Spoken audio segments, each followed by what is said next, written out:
اور کیمبرج کے پڑھے ہوئے لوگ، جتنے لوگوں نے تابوت گھوٹالہ کیا ہے، جتنے لوگوں نے چارہ گھوٹالہ کیا ہے، جتنے لوگوں نے یوریا گھوٹالہ کیا ہے، لالو پرساد کسی جاہل آدمی کا نام نہیں ہے، ایک پڑھا لکھا آدمی کا نام ہے صاحب. اور دوسرے جتنے بھی لوگ گھوٹالے میں ملوث ہیں وہ سب کے سب کوئی انجینئر، کوئی ڈاکٹر، کوئی پروفیسر، کوئی انگلینڈ کا پڑھا ہوا، کوئی پٹنہ یونیورسٹی کا پڑھا ہوا، کوئی ANU کا پڑھا ہوا، کوئی صاحب جواہر لال نہرو یونیورسٹی کا JNU کا پڑھا ہوا، کوئی BHU کا پڑھا ہوا.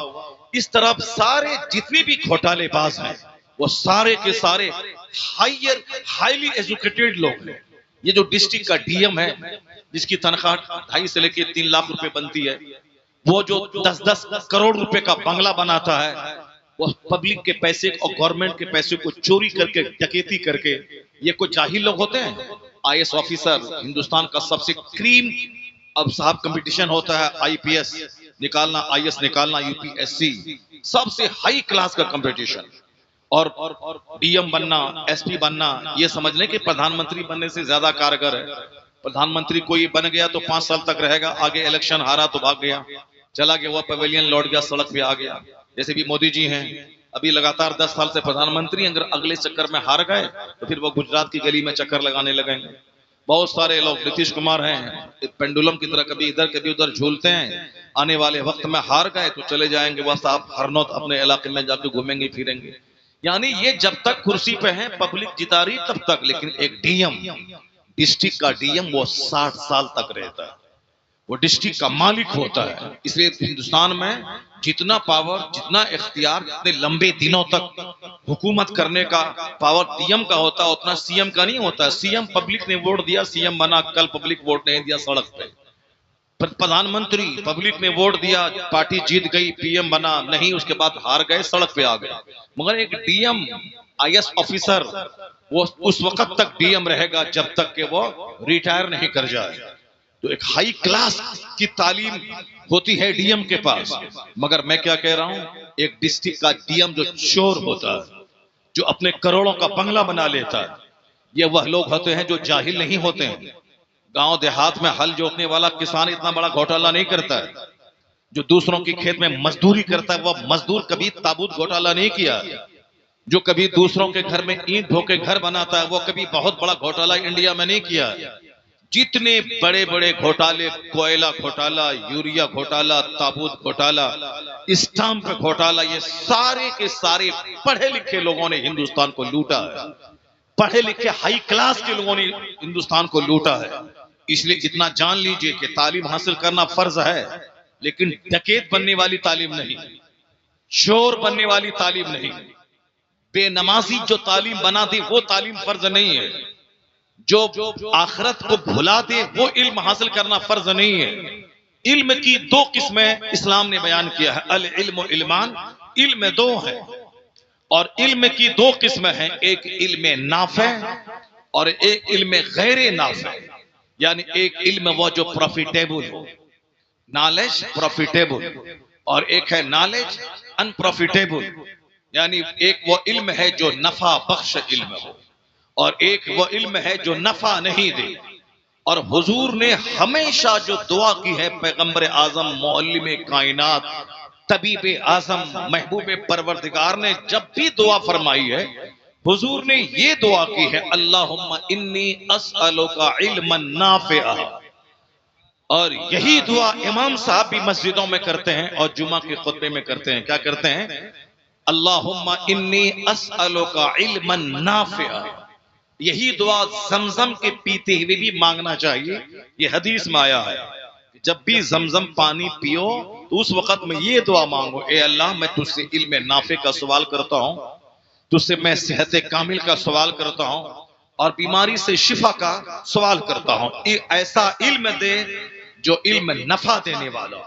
نفع دینے کا مطلب ہے خوب ڈھیر پیسہ دے کے مکان بنانے والا نہیں، وہ علم جو مجھے جنت دلا دے، وہ علم جو مجھے مہذب بنا دے، وہ علم جو مجھے حرام و حلال کی تمیز سکھا دے، وہ علم جو مجھے رائٹ اور رانگ میں فرق کرنا سکھا دے، وہ علم جو ہمیں گڈ اور بیڈ کے بیچ میں تمیز کرنے کا ہنر عطا کر دے، وہ علم جو ہمیں ماں باپ کی فرما برداری سکھا دے، وہ علم جو ہمیں پڑوسیوں کا سمان سکھا دے، وہ علم جو ہمارے پیٹ میں حلال غذا ڈالنے کا طریقہ بتا دے، وہ علم جو بیماروں، یتیموں، معذوروں کی خدمت کا ڈھنگ سکھا دے، اسی کو علم نافع کہتے ہیں، جو ہمیں جانور بننے سے بچا دے، جو ہمیں بخیل بننے سے بچا دے، جو ہمیں بے حیا اور بے شرم بننے سے بچا دے، جو ہمیں جس اللہ نے پیدا کیا ہے اس اللہ کا عبادت گزار بنا دے۔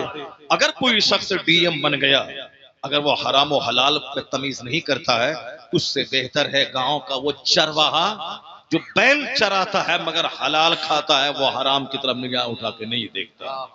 وہ عورت جو ڈی ایم بن گئی، اجنبی مردوں سے ہاتھ ملا رہی ہے، اپنے مسکراہٹ کو بیچ کے دو پیسے کما رہی ہے، ایئر ہوسٹس بنی، پیسنجر کے سامنے مسکرا کے چست لباس پہن کے اپنے جسم کی نمائش کر کے دو پیسے کما رہی ہے، اپنی آخرت کو لوٹا کے دو پیسے کمانا، اس سے بہتر ہے گاؤں دیہات کی وہ خاتون جو صرف قانون شریعت پڑھی ہے اور کوئی ڈگری اس کے پاس میٹرک اور انٹر کی نہیں ہے، اور کوئی ماسٹر کی نوکری اس کے پاس نہیں ہے، وہ صرف قانون شریعت پڑھی، پانچوں وقت کی نماز پڑھتی ہے، شوہر کی خدمت کرتی ہے، اپنے جسم کی حفاظت کرتی ہے، اور ایمان بچا کے مر کے فاطمہ الزہرا کی کنیز برکت جنت چلی جاتی ہے۔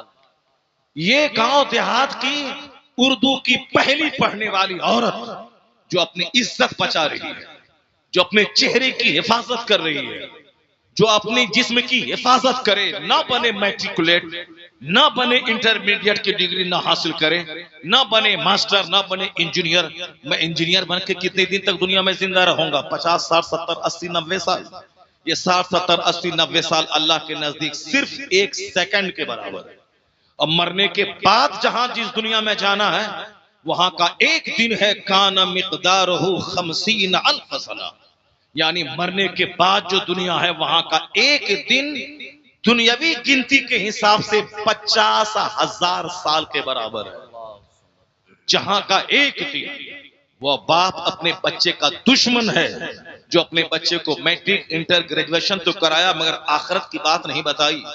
بیٹا نوکری کرنے کے بعد 70، 80 سال کے بعد مرو گے، مرنے کے بعد وہاں جاؤ گے جہاں کا ایک دن 50,000 سال کے برابر ہے، جہاں سدا رہنا ہے۔ دنیا میں تو 100 سال کے اندر ہی مر کے وہاں چلا جانا ہے۔ دنیا میں کوئی چاہے فقیر رہے چاہے ڈی ایم رہے، 100 سال کے اندر ہی اس کو مر جانا ہے۔ 100 سال کے آگے کوئی خربوں میں کوئی ایک آدمی جیتا ہے، وہ جیتا کیا جیتا ہے، سماج کے لیے بوجھ رہتا ہے۔ 100 سال کے بعد پیشاب پخانا کوئی ٹھکانہ نہیں رہتا، وہ تب مر جانا زندہ رہنے سے بہتر ہے۔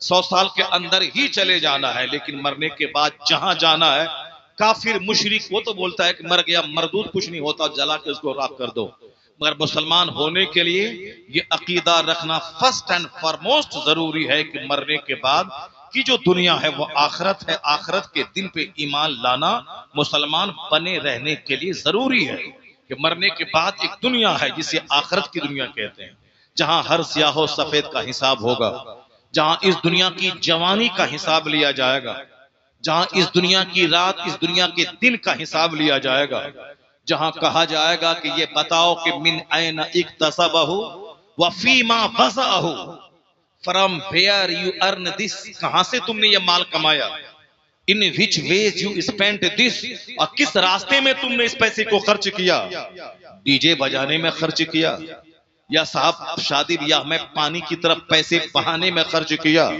یا صرف مکان پہ مکان ٹھوکنے میں پیسہ خرچ کیا، کہاں تم نے خرچ کیا، من این اکتسبہ، کہاں سے یہ مال کمایا، حساب دینا ہوگا، اور ایک انچ بندہ قیامت کے دن اپنی جگہ سے ہٹ نہیں پائے گا جب تک کہ وہ اس سوال کا جواب نہیں دے دے کہ تم مال کہاں سے کمائے اور کس راستے میں تم نے خرچ کیا۔ اگر یہ بات ہر مسلمان کے دماغ میں بیٹھ جائے، کافروں کی بات تو چھوڑیے، اس کے لیے فی نار جہنم خالدین ابدا، وہ تو ہمیشہ ہمیشہ کے لیے جہنم کی آگ میں جلے گا۔ دنیا میں ٹینشن کی آگ میں، دنیا میں رسوائی کی آگ میں، دنیا میں ناپاکی کی آگ میں، اور مرتے ہی فوراً لکڑی کی آگ میں لاٹھی مار مار کے اس کو جلاتا ہے۔ اس کے بدن کو کوئلہ راکھ بنا کے لوگ اڑا دیتے ہیں. یہ ہے دنیا کی سزا کہ زندگی میں پریشانی میں جیتا رہا، 10 بیماری میں گھر کر کے سوکھ کے کانٹا ہو گیا، اب مرنے کے بعد آگ میں جلا جلا کے اس کو پیٹ پیٹ کر کے راکھ بنا کے کوئلہ بنا کے اس کے گھر والوں نے اڑا دیا. یہ دنیا کی سزا ہے. مرنے کے بعد کوئی حساب ان کافروں سے نہیں ہوگا، سیدھے جہنم اس کے لیے تیار ہے. اس کے منہ کو اللہ مہر سیلڈ کر دے گا، اس کے ہاتھ اور پاؤں بتائیں گے اس ہاتھ سے کیا کام ہوا، پاؤں سے کیا کام ہوا، پیٹ میں کون سی غذا ڈالی گئی. منہ پہ مہر لگا دے گا اللہ. الیوم نختم علی افواہہم، سورہ یاسین میں آیا ہے کہ ہم اس کے منہ کو سیلڈ کر دیں گے، مہر لگا دیں گے.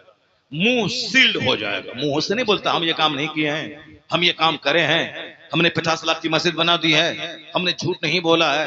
یہ بندہ منہ سے ہی نہیں بولتا ہے، منہ کو ہی اللہ سیلڈ کر دے گا، منہ بند رہے گا. یہ سورہ یاسین شریف میں آیا. اب کیا ہوگا، کیسے بولے گا؟ وَتُكَلِّمُنَا أَيْدِيهِمْ، اس کے یہ ہاتھ بولیں گے کہ ہاتھ سے کیا کام کیا. وَتَشْهَدُ أَرْجُلُهُمْ، ان کا یہ پاؤں بولے گا کہ پاؤں گواہی دے گا. اس پاؤں کو کس راستے کی طرف چلایا گیا؟ سنیما ہال کی طرف لے جایا گیا، تاڑی خانے کی طرف لے جایا گیا، شراب کی بھٹی کی طرف لے جایا گیا، کسی دوسرے مسلمان کو پریشان کرنے کے لیے تھانہ کی طرف لے جایا گیا، اپنے بھائی کے دکان کو ختم کرنے کے لیے گراہک کی طرف لے جایا گیا، اپنے سماج کے کھاتے پیتے آدمی کو تباہ و برباد کرنے کے لیے تھانے کی مخبری کی طرف لے جایا گیا. کہاں تجھ پاؤں کو لے گئے؟ زندگی کی آخری سانس تک جہاں جہاں یہ پاؤں گیا ہے، یہ پاؤں گواہی دے گا. وہاں پاؤں گواہی دے گا. منہ سے نہیں بولے گا ہم یہاں نہیں گئے تھے تو وہاں گئے تھے، یا کرنے گئے تھے تو وہ کرنے گئے تھے، کچھ نہیں. الیوم نختم علی افواہہم، آج ہم اس کے منہ کو سیلڈ کر دیں گے. قرآن شریف آیا. اور اس کا ہاتھ بولے گا اس سے کون سا اہنکار ہوا، اس سے کون سا اتیاچار ہوا، اس سے کون سا ظلم ہوا. یہ باتیں مسلمانوں کو اپنے بچوں کی گھٹی میں پلا دینی چاہیے. مکان بنانے سے پہلے یہ ضروری ہے بچوں کی گھٹی میں پلا دے. اس کو گریجویٹ بنانے سے پہلے یہ بات ضروری سے گھٹی میں پلا دے. اس کو شادی بیاہ کرانے سے پہلے ہر مسلمان پہ لازم ہے کہ یہ پلا دے. ہر مسلمان پہ یہ لازم ہے. تو ہم بھی ہندوؤں اور کافروں کی طرح اپنے بیٹے کو doctor, engineer, professor, master, barrister, lawyer, داروغہ، بزنس مین صاحب یہ سب کرنے میں لگ گئے کافروں کی طرح. چونکہ کافر کا وشواس آخرت پہ نہیں، وہ ہے کہ اسی دنیا میں سب کچھ ہے، جنت جہنم سب یہی ہے، کھاؤ پیو مر جاؤ، اور اگر مر بھی گئے تو اچھا کام کرے. پھر اس جنم میں ہاتھی بلی چوہا بندر چشندر بن کے پیدا ہو گئے، جو بالکل بیس لیس فارمولا، سرے سے غلط فارمولا. مرنے کے بعد مر گیا، دوبارہ اب اس دنیا میں نہیں آتا ہے. مگر اس کا عقیدہ ہے تو وہ جانے، اس کا کام جانے.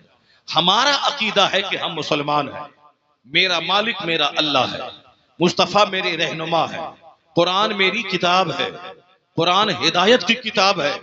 مسلمان بننے کے لیے ضروری ہے